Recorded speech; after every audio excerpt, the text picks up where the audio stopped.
Dito na tayo. Gandong taktahan. May trike sila.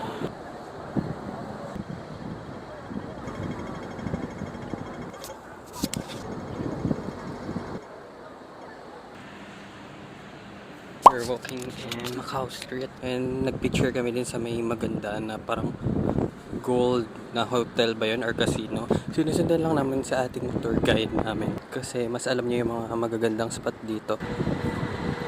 12 na and di pa rin kami nagla-lunch. Yung lunch ko yung coffee na. Pero parang nawala na yung gutom ko. Ang ganda pala dito sa Macau. Very low-key na. Ang ganda. Dito kami naglalakad. Sumusunod lang kasi kami kay ate. Kasi wala kami itinerary dito. Ang ganda dito. Yung vibe niya. Parang alam niyo sa mga Chinese movie. Mga Chinese drama. Ganun yung feels dito. Very ramdam mo na nasa parang China siya. Kung kala mo nakapunta ng China. Pero same lang naman, di ba?